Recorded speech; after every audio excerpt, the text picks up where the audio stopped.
তো হে ভিউয়ার্স, কেমন আছেন সবাই? আশা করব সবাই ভালো আছেন। তো আজকে আমরা এক্সপ্লেন করছি my girlfriend is a serial killer মুভিটা। আর এই মুভিটা বানানো হয়েছে খুবই ভয়ঙ্কর একটা গল্প নিয়ে। তো এই জন্য আমি বলবো ভিডিওটা শেষ পর্যন্ত দেখার জন্য, আর নয়তো অনেক কিছুই মিস করে ফেলবেন। তো চলুন কথা না বাড়িয়ে শুরু করি আজকের ভিডিও। তো এই গল্পের শুরুতে আমরা দেখতে পারি এসোরো কুরোসো নামের একটা ছেলেকে, যে কিনা তার জীবন নিয়ে প্রচণ্ড বিরক্ত হয়েছিল। একদিন বিছনায় শুয়ে যখন সে কিছু উল্টাপাল্টা রকমের কর্মকাণ্ড করার ট্রাই করছিল, তখন হঠাৎ করেই দেয়ালের মধ্যে একটা ফুটো হয়ে যায়, আর সে সোজা উপর থেকে নিচের তলায় পড়ে যায়। আর তখনই এসোরো দেখতে পারে দেয়ালের সেই ফটোটা। আর যখন সে দেয়ালের ফটো দিয়ে দেখার ট্রাই করে, তখন সে দেখতে পারে এখানে খুবই সুন্দর একটা মেয়ে আছে। আসলে দেয়ালের ওই পারেই একটা মেয়ে থাকতো, যার নাম ছিল রিও। সে খুবই সুন্দর ছিল, আর এসোরো তাকে দেখার পরেই তার উপরে ক্রাশ খেয়ে যায়। এই জন্য এরপর থেকে প্রায় প্রত্যেকটা দিনই সে সেই ফটো দিয়ে মেয়েটাকে বারবার করে দেখত। একদিন যখন সেই মেয়েটা কাপড় বদলাচ্ছিল, তখন এসিরো ফটো দিয়ে ভালো করে দেখার ট্রাই করছিল, তবে সে কোনোভাবেই কিছু দেখতে পারছিল না। এই জন্য সে বাইরে মেয়েটার দরজার কাছে এসে ভালো করে ফটো দিয়ে দেখার ট্রাই করে। তবে তখনই নিচে থেকে একটা মেয়ে এসিরোকে দেখে ফেলে। এই জন্য এসিরো প্রচণ্ড ঘাবড়ে গিয়ে এখানে কাজ করার একটা নাটক শুরু করে। তবে এরপরে এই মেয়েটা তার ভাইয়ের জন্য নিচের ফ্লোরে খাবার রেখে দিয়ে চলে যায়। এখন এসিরো যেহেতু ছিল অকর্মা, আর তার ক্ষুধাও প্রচণ্ড পেয়েছিল, এই জন্য সে দৌড়ে চলে আসে খাবারগুলো চুরি করার জন্য। আর যখন সে খাবার চুরি করে খাচ্ছিল, তখনই উপর থেকে আবার রিও তাকে দেখে ফেলে। এই জন্য তাদের দুজনের মধ্যে কথাবার্তা শুরু হয়ে যায়। তো এরপরে রিও এসিরোকে তার ঘরে খাবার জন্য ইনভাইট করে। আর যখন এসিরো তার ঘরের মধ্যে আসে, তখন সে দেখতে পারে দেয়ালের সেই ফটোটা, যেটা কয়েকদিন আগে সে করেছিল। সে দেখতে পারে রিওর বই রাখার যেই তাক আছে, সেই তাকের পাশে এই ফটোটা হয়েছে। এরপরে রিও যখন খাবার দাবার নিয়ে আসে, তখন এসিরো খুব ভালো করে খাবার দাবারগুলো খায়, আর এই খাবারগুলো তার অনেক বেশি পছন্দ হয়। এই জন্য সে অনেক বেশি প্রশংসা করে খাবারগুলোর। তবে তখন রিও একটু হাসি দিয়ে বলে যে যদি খাবার একটু বেশিই পছন্দ হয়, তাহলে তোমার যখন ইচ্ছা তুমি তখনই এসে খেতে পারবে, কোনো সমস্যা নেই। এখন খাবার দাবার শেষ করে এসিরো দৌড়ে চলে আসে তার রুমের মধ্যে। আর পরদিন সকাল থেকে আবারও সে রিওকে সেই ফটো দিয়ে দেখা শুরু করে। আর এরপরে একদিন যখন সে রিওর ঘরে গিয়ে খাবার দাবার খাচ্ছিল, তখন এসিরো রিওকে খুবই আপসেট হয়ে বলে যে আসলে আমি যে বারবার তোমাকে এসে বিরক্ত করি, এতে করে তুমি বিরক্ত হচ্ছ না? তবে তখন রিও মুস্কি এসে দিয়ে বলে যে যদি তুমি চাও তাহলে তুমি আমার সঙ্গে এসে থাকতেও পারো। তবে এইটা শোনার পরে এসিরো পুরোপুরি শকড হয়ে যায়। তবে এরপরে আস্তে আস্তে করে তাদের মধ্যে কথাবার্তা হয়, দেখা সাক্ষাৎ হয়। এমন করে আস্তে আস্তে করে এসিরো রিওর প্রেমে পড়ে যায়। কারণ এসিরোর কাছে মনে হচ্ছিল যে রিওর চেয়ে ভালো মেয়ে আর দুনিয়াতে একটাও নেই। সেদিন রাতের বেলায় যখন সে রিওকে দেখছিল, তখন সে ফাইনালি সিদ্ধান্ত নেয় আজকে রাতে আর সে রিওকে দেখবে না। এই জন্য সে ফটোটা একটা কাগজ দিয়ে বন্ধ করে দেয়। তবে সে আর বেশিক্ষণ নিজেকে ধরে রাখতে পারে না। আর যখন সে ফটো দিয়ে আবারও রিওকে দেখা শুরু করে, তখন সে দেখতে পারে রিওর সাথে অন্য একটা লোক আছে। তার প্রথমে মনে হয় হয়তোবা এটা রিওর বয়ফ্রেন্ড। তবে তখনই রিও সেই লোকটার উপর আক্রমণ করে দেয়, আর একটা ছুরি দিয়ে তার গলাটাকে কেটে ফেলে। এরপরে সেই লোকটাকে মারার পরে রিও পাগলের মতো হাসা শুরু করে। যখন এসির ওই ব্যাপারগুলো দেখতে পারে, তখন সে পুরোপুরি শকড হয়ে যায়। সে বুঝতেই পারছিল না যে এত কিউট দেখা একটা মেয়ে কি করে এতটা ভয়ঙ্কর হতে পারে। এই জন্য সে যখন দেয়ালের মধ্যে একটা ধাক্কা মারে, তখন সেই ফটোর সামনে অনেকগুলো বই পড়ে যায়। এই জন্য সে আর কিছু দেখতেই পারছিল না। সে এখনো বিশ্বাস করতে পারছিল না যে রিও একটা মানুষের জীবন নিয়েছে। এরপরে যখন এসিরো এই ভয়ঙ্কর ঘটনাটা নিয়ে চিন্তাভাবনা করছিল, তখনই তার দরজায় কেউ নক করে। আর যখন সে দরজায় গিয়ে চেক করে, তখন সে দেখতে পারে এটা ছিল রিও, যে কিনা তার জন্য খাবার নিয়ে এসেছে। আর রিও তাকে বলে যে আজকে আমি তোমার এখানে খাবো, তোমার রুমের মধ্যে বসে খাবো। এটা দেখে আমরা বুঝতে পারি যে রিও আস্তে আস্তে করে এসিরোকে পছন্দ করা শুরু করেছিল। তো এরপরে যখন খাবার দাবার শেষ করে রিও সেখান থেকে চলে যায়, তখন এসিরো সেই ফটোর সামনে থেকে বইগুলোকে সরিয়ে দেয়, আর আবারও সে রিওকে দেখা শুরু করে। আসলে তার প্রথমে মনে হচ্ছিল যে সে যেই লোকটাকে খুন হতে দেখতে পেয়েছিল, সেইটা হয়তোবা তার ব্রেইনের কোনো একটা ভ্রম ছিল। কারণ রিওর মতো এত কিউট একটা মেয়ে কোনো মানুষকে কোনোভাবে খুন করতে পারেই না।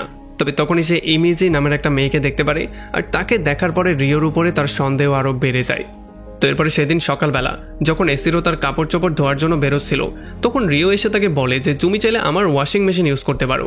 আর এরপর তারা দুজন মিলে ফাইনালি প্ল্যান করে আজকে রাতের বেলায় তারা আবারও একসাথে খাবার দাবার খাবে। তবে যখন রিও এখান থেকে চলে যায়, তখন এসিরো সেই ভয়ঙ্কর ব্যাপারটার কথা বারবার করে চিন্তা করছিল। তবে অনেক বোঝানোর পরে সে নিজেকে শান্ত করে ফেলে, আর সে ফাইনালি সিদ্ধান্ত নেয় সে রিওর সাথে আজকে রাতে ডিনার করবে, কারণ সে রিওকে অনেক বেশি চায়। এরপরে রাতের বেলায় যখন এসিরো তার খাবারের টেবিলটাকে সাজাচ্ছিল তখন সে রিওর ঘর থেকে একটু চিৎকারের শব্দ শুনতে পারে। আর যখন সে সেই ফটো দিয়ে রিওর দিকে দেখা শুরু করে তখন সে দেখতে পারে রিওর ঘরে আজকে অন্য একটা লোক ছিল, আর এই লোকটাকে রিও খুবই ভয়ঙ্কর একটা মৃত্যু দিয়েছে। এটা দেখার পরে এসিরো প্রচণ্ড শক্ট হয়ে যায়, আর সে বুঝতে পারে সে যে জিনিসটা দেখেছে এইটা কোনোভাবেই মনের কোনো ভ্রম ছিল না, এইটা আসলেই সত্যি একটা জিনিস। এই জন্য সে প্রচণ্ড ভয় পেয়ে চিৎকার করা শুরু করে, আর এই চিৎকার শোনার পরে রিও তাকে দেখে ফেলে। এই জন্য সে চাকু নিয়ে তাকেই মারার জন্য ট্রাই করে, তবে কোনো রকমে এসিরো সেখান থেকে দৌড়ে পালিয়ে ছাদে চলে আসে। তবে রিও চাকু নিয়ে তাকে ফলো করে সেখানে চলে আসে। এখন যখন রিও তাকে জিজ্ঞেস করে যে তুমি আমার সত্যিটা সম্পর্কে কি করে জেনে গেলে, তখন এসিরো তাকে সেই ফটোটা সম্পর্কে বলে দেয়, আর সে তাকে সমস্ত ব্যাপারগুলো বলে দেয়। আর প্রচণ্ড ভয় পেয়ে সে তাকে প্রপোজও করে দেয়। সে তাকে বলে যে আমি তোমাকে অনেক ভালোবাসি, তবে তুমি হচ্ছে গিয়ে খুবই ভয়ঙ্কর একজন ক্রিমিনাল, তুমি মানুষজনকে কেন মারো, তুমি তো দেখতে কত সুন্দর, এত সুন্দর চেহারা নিয়ে মানুষজনকে মারা কোনোভাবেই মানায় না। তবে আমরা দেখতে পারি তখন রিও তার গলার মধ্যে চাকুটা ধরে আর তার শেষ ইচ্ছাটা জিজ্ঞেস করে, আর তখন এসিরো তাকে বলে যে আমি তোমাকে আমার গার্লফ্রেন্ড বানাতে চাই। আর এটা শোনার পরে রিও এক কথায় রাজি হয়ে যায়, আর সে তার মুখ থেকে রক্তগুলো চেটে খেয়ে তাকে সরাসরি কিসই করে ফেলে। আর এরপরে পরদিন সকালবেলা আমরা দেখতে পারি ফাইনালি এসিরো একটা ডিপার্টমেন্টাল স্টোরে জব নিয়ে নেয়। আর এখানে যখন সে বাক্সাটা ছুরি দিয়ে কাটছিল তখন তার মনে পড়ে যায় যে আমার গার্লফ্রেন্ড তো এর চেয়ে বড় একটু ছুরি দিয়ে সোজা মানুষই কেটে ফেলে, আর এগুলো চিন্তা করে সে প্রচণ্ড ভয় পাচ্ছিল। তো এরপরে পরদিন সকালবেলা আমরা দেখতে পারি রিও এসিরোকে নিয়ে তার কলেজে চলে আসে, আর সবার সামনে বলা শুরু করে যে সে হচ্ছে আমার বয়ফ্রেন্ড। এখন এগুলো শোনার পরে এসিরো কোনোভাবেই নিজেকে কন্ট্রোল করতে পারছিল না, সে পাগলের মতো হাসা শুরু করে দিয়েছিল। এরপরে যখন সে ক্লাসে যায় তখন সে ফাইনালি সিদ্ধান্ত নিয়ে ফেলে যে সেও এই কলেজেই অ্যাডমিশন নিয়ে নেবে, যাতে করে রিওকে সে অন্য ছেলেদের হাত থেকে বাঁচাতে পারে।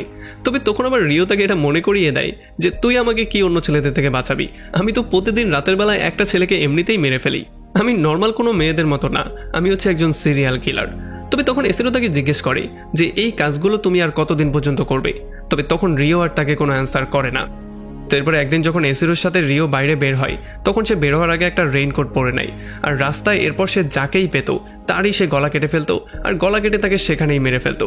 আর এগুলো দেখার পরে এসিরো পুরোপুরি শক্ট হয়ে গিয়েছিল। আসলে রিওর যাকে দেখেই মনে হতো যে তার বাঁচার অধিকার নেই, সে তার গলায় কেটে ফেলতো আর তাকেই সেখানে মেরে ফেলতো। আর এগুলোতে আস্তে আস্তে করে যখন এসিরো প্রচণ্ড বিরক্ত হয়ে গিয়েছিল তখন সে একবার রিওকে ফাইনালি জিজ্ঞেসই করে ফেলে যে তুমি এই মানুষগুলোকে কেন মারছো, আসলে তুমি যেই মানুষগুলোকে মারছো তাদের সাথে কি তোমার কোনো শত্রুতা ছিল? তবে তখন রিও তাকে বলে যে না, তাদের সাথে আমার কোনো শত্রুতা ছিল না, আমি সমস্ত খারাপ মানুষদের একটা লিস্ট বানিয়ে রেখেছি, আর এখন আমি এক এক করে তাদের সবাইকে মারছি। আর এইটা শোনার পরে এসিরো রিওর প্রেমে আরও বেশি পড়ে যায়। তার মনে হয় যে আচ্ছা, আমার গার্লফ্রেন্ড তো শুধুমাত্র খারাপ লোকজনকেই মারে, সে তো ভালো মানুষের কোনো ক্ষতিই করে না। আর এগুলো চিন্তা করে করে সে রিওর প্রেমে এতটাই পাগল হয়ে যায় যে রিওর মধ্যে কোনো খারাপ দিকই সে দেখতে পারে না। তো এরপরে একদিন সকালবেলা যখন এসিরোর নিউজ পেপারটা খুব ভালো করে চেক করছিল তখন সে পুরোপুরি শক্ট হয়ে যায়। সে দেখতে পারে যে রিও যেই খুনগুলো করেছে সেই খুনের কোনো খবরই নিউজ পেপারের মধ্যে নেই। আর এরপর যখন সে স্টোর থেকে বেরিয়ে বাইরের দিকে আসে তখন সে কাওয়াসাকি নামের একটা ছেলেকে দেখতে পারে। আসলে কাওয়াসাকি হচ্ছে গিয়ে সেই ছেলেটা যার খাবার মাঝে মধ্যেই চুরি করে এসিরো খেত। আর এরপরে যখন সে আবারও স্টোরে ব্যাক করে তখন কাওয়াসাকির বোন হারুকোর সাথে তার দেখা হয়।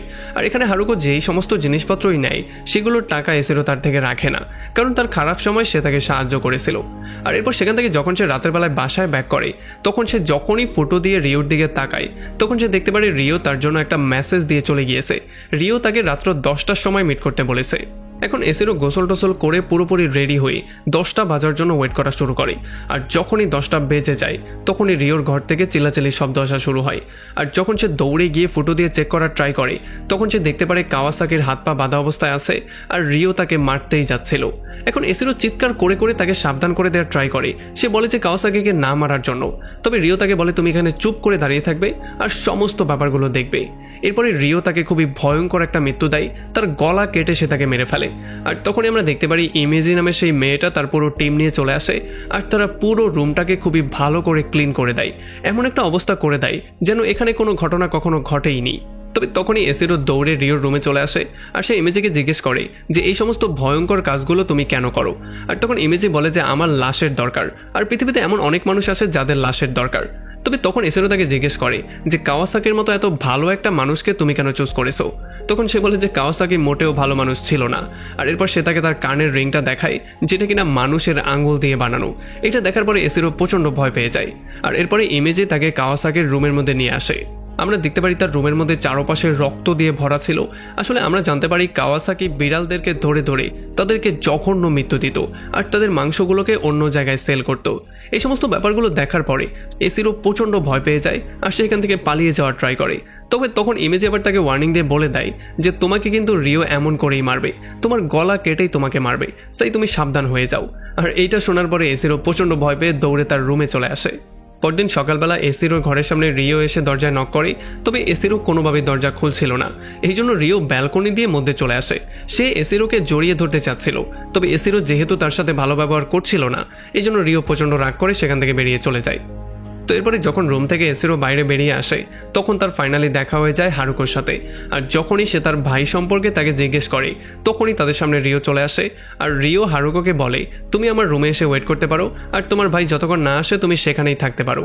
তবে এগুলো শোনার পরে এসিরো প্রচণ্ড ভয় পেয়ে যায় আর সে কোনো রকমে হারুকোকে তার রুমে যাওয়ার জন্য না করে দেয়। আর যখন হারুকো সেখান থেকে চলে যায় তখন এসিরো রিওর রুমের মধ্যে গিয়ে তাকে জিজ্ঞেস করে যে তুমি কি হারুকোকেও খুন করার প্ল্যানিং করছো? তখন রিও তাকে বলে যে না, আমি তাকে কেন মারবো, আমি শুধু ছেলেদেরকেই মারি। তো এরপরে এসিরো হারুকোকে একটা মেসেজ দিয়ে একটা রেস্টুরেন্টে মিট করার জন্য বলে, কারণ সে তার ভাই সম্পর্কে তাকে কিছু ইনফরমেশন দিতে যাচ্ছিল। তবে যখন এসিরো রাস্তা দিয়ে হেঁটে সেই রেস্টুরেন্টের দিকে যাচ্ছিল তখনই একটা কালো গাড়ি এসে তাকে আটকে দেয় আর কিছু লোক এসে জোর করে তাকে গাড়ির মধ্যে তুলে ফেলে। আসলে এখানে মিজি নামের সেই মেয়েটাও ছিল। আর এই মেয়েটাকে দেখার পরে এসিরো তাকে বলে যে হারুকো তার ভাইকে খুঁজছে। তবে তখন মিজি তাকে বলে যে যেই লোকটা মারা গিয়েছে সেই লোকটাকে সে কিভাবে পাবে, তুমি আমাকে এটা একটু বুঝিয়ে বলো।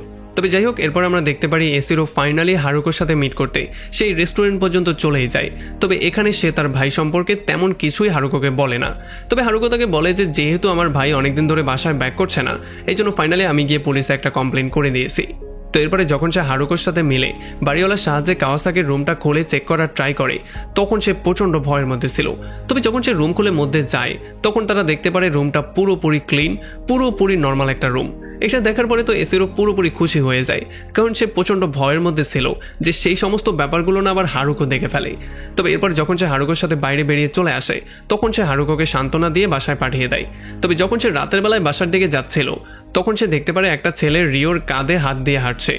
তো এরপরে যখন রাতের বেলায় এসিরো আর রিও খাবার দাবার খাচ্ছিল তখন এসিরো রিওর কাছে জিজ্ঞেস করে সেই ছেলেটা সম্পর্কে যে তার কাঁধে হাত দিয়ে হাঁটছিল। তবে এটার অ্যান্সার দেওয়ার জায়গায় রিও উল্টো এসিরোকে বলে যে তোমার হারুকো থেকে দূরে থাকা উচিত। আসলে আমরা বুঝতে পারি যে তারা দুজনেই জেলাস ফিল করছিল। আর তখন এগুলোর জন্য রিও প্রচণ্ড রাগ করে খাবার দাবার ফেলেই সেখান থেকে চলে আসে। আর তাকে শান্ত করার জন্য এসিরো গিয়ে তাকে পেছন থেকে জড়িয়ে ধরে। তবে যখন সে তাকে কিস করতে যাচ্ছিল তখন রিও চপস্টিক তার গলার মধ্যে ধরে তাকে সেটার জন্য আটকে দেয়। তো এরপরে পরদিন সকালবেলা এসিরো আবারও হারুকোর সাথে মিট করে। আর এখানে কথাবার্তার মধ্যে হারুকো তাকে প্রপোজ করে দেয় আর সে তাকে বলে যে আমি রিওর চাইতে অনেক গুণ বেটার, রিও কখনোই তোমার জন্য নিজেকে বদলাবে না, কিন্তু তোমার জন্য আমি নিজেকে বদলাতে পুরোপুরি রেডি আছি। তবে যেহেতু এসিরো কোনো অ্যান্সার দিচ্ছিল না এই জন্য হারুকো তাকে বলে যায় যে কালকে সকালবেলা আমি আবারও এখানে আসবো তোমার অ্যান্সারটা শোনার জন্য। তো এর একটু পরে যখন এসিরো রাস্তা দিয়ে হাঁটছিল তখন একটা কালো ভ্যানে করে কিছু গুন্ডা এসে তাকে সেখান থেকে কিডন্যাপ করে নিয়ে যায়। তারা তাকে তাদের বসের সামনে নিয়ে যায় আর তাদের বস এসিরোকে রিকোয়েস্ট করা শুরু করে যাতে সে রিওকে কনভিন্স করে এইটার জন্য যাতে রিও আরও বেশি খুন করে। তবে যখন এসিরো এইটার জন্য রাজি হচ্ছিল না তখন তারা তাকে আচ্ছা রকম ধোলাই করে আর তাকে ধোলাই করে সেখান থেকে বাইরে পাঠিয়ে দেয়। আর যখন এসিরো এই অবস্থায় বাসায় ব্যাক করে তখন রিও তাকে দেখার পরে প্রচণ্ড ভয় পেয়ে যায়। তবে তাদের মধ্যে তখনই এই ব্যাপারটা নিয়ে ঝগড়া শুরু হয়ে যায়, কারণ এসিরো বারবার করে তাকে বলছিল যাতে করে সেই খুন খারাপি করা বন্ধ করে দেয়। তবে রিও কোনোভাবেই তার কথা শুনছিল না, এই জন্য তাদের মধ্যে ফাইনালি ব্রেকআপই হয়ে যায়। এখন ব্রেকআপ হয়ে যাওয়ার পরও প্রত্যেক দিন সেই ফটো দিয়ে এসিরো রিওকে দেখতো আর সে দেখতো প্রত্যেক দিনই রিও একটা একটা করে খুন করছে। তবে এইবার সেই খুনগুলো করার পরে সে হাসার জায়গায় কান্না করছিল। আর এগুলো দেখার পরে এসিরো ক্লিয়ারলি বুঝতে পারে যে আসলে রিও এগুলো মন থেকে করছিল না, সে এগুলো করছিল সেই গ্যাংস্টারদের চাপে পড়ে যাতে করে তারা এসিরো আর রিওর কোনো ক্ষতি করে না ফেলে। এখন এগুলো দেখার পরে এসিরোর প্রচণ্ড রাগ চলে আসে, এই জন্য সে দৌড়ে চলে আসে সেই গ্যাংস্টারদের কাছে আর সেই গ্যাংস্টারের বসকে এসে বলা শুরু করে যে তুমি রিওকে ধমকিয়ে খুন করা বন্ধ করো আর নয়তোবা আমি তোমাকে খুন করে ফেলবো। এরপর সে একটা চাকু নিয়ে তাদের উপর আক্রমণ করে দেয়। তবে যেহেতু সে জীবনে কখনো মারামারি করেনি এই জন্য সে কোনোভাবেই কিছু করতে পারছিল না। আর এই জন্য গ্যাংস্টাররা তাকে ধরে আচ্ছা রকম ধোলাই করে পুরো আলু ভর্তা করে ফেলে। আর যখন তাকে একেবারে শেষ করে দিতে যাবে তখনই একটা গ্যাস বোম ভেতরে চলে আসে আর এই বোমটার জন্য চারপাশে পুরো ধুয়োয় অন্ধকার হয়ে যায়, কেউ কিছুই দেখতে পারছিল না। আর তখনই আমরা দেখতে পারি একটা রেইনকোট পরে রিও চলে আসে আর রিও এসিরোর এই অবস্থা দেখার পরে প্রচণ্ড রাগ করে ফেলে আর সে ফাইনালি সিদ্ধান্ত নিয়ে ফেলে যে এসিরোকে সেভ করার জন্য সে এখানে সমস্ত গুন্ডাগুলোকে মারবে আর এই জন্য সে সময় নষ্ট না করে একে করে সমস্ত গুন্ডাদেরকে মেরে ফেলে আর এরপর সে এসিরোকে সেখান থেকে তুলে একটা সোফার উপরে বসিয়ে দেয়। এখন এটা দেখার পরে এসিরো তাকে জিজ্ঞেস করে যে এইবার তো তুমি সমস্ত গুন্ডাদেরকে মেরে ফেলেছো, এবার তুমি গুন্ডাদেরকে মারার পরে হাসলে না কেন? তবে তখন রিও তাকে বলে যে এখন আর এই কাজ করে আমি আগের মতো মজা পাই না, এখন আমার কাছে এই কাজটা করতে বিরক্ত লাগে। এখন এইটা শোনার পরে এসিরো একটু বেশি হ্যাপি হয়ে যায়, কারণ তার মনে হচ্ছিল যে রিও হয়তোবা তার জন্য নিজেকে চেঞ্জ করে নিয়েছে। এই জন্য সে যখন তাকে কিস করে ফেলে তখনই রিও তার পেটের মধ্যে ছুরি ঢুকিয়ে দেয় আর এরপর সে হাসতে হাসতে তাকে বলে যে আমি আমার ছোটবেলা থেকেই এটা চাইছিলাম যে আমার প্রেমকে মরতে আমার চোখের সামনে দেখতে, আর এই জন্য সে তাকে আই লাভ ইউ বলে। আর তখন এসিরো তাকে আই লাভ ইউ টু বলে আস্তে করে মাটিতে পড়ে যায়। আর একেবারে লাস্টে আমরা দেখতে পারি রিও এসে মিজির সাথে মিট করে আর সে তাকে বলে যে আমি এই শহর ছেড়ে অন্য জায়গায় চলে যাচ্ছি। আর সে তাকে এইটাও বলে যে এখন থেকে আর কোনোভাবেই এসিরো সেই ফুটো দিয়ে আমাদের খুন করা দেখতে পাবে না। আর তখনই আমরা দেখতে পারি এসিরো ল্যাংড়াতে তাদের সামনে চলে আসে। আর তখন আমরা এই ব্যাপারটা বুঝতে পারি যে আসলে সেদিন এসিরোকে সে মারেনি, এসিরোকে শুধুমাত্র সে বেহুশ করেছিল। আর এরপরে ফাইনালি এসিও আর রিও তাদের নতুন জীবনের সন্ধানে বেরিয়ে পড়ে আর রিও তার কাছে এটা প্রমিসও করে যে এরপর থেকে সে আর কখনোই কারো জীবন নিবে না। আর এমনই একটা ইন্টারেস্টিং পয়েন্টে এই পুরো মুভিটা এখানে শেষ হয়ে যায়।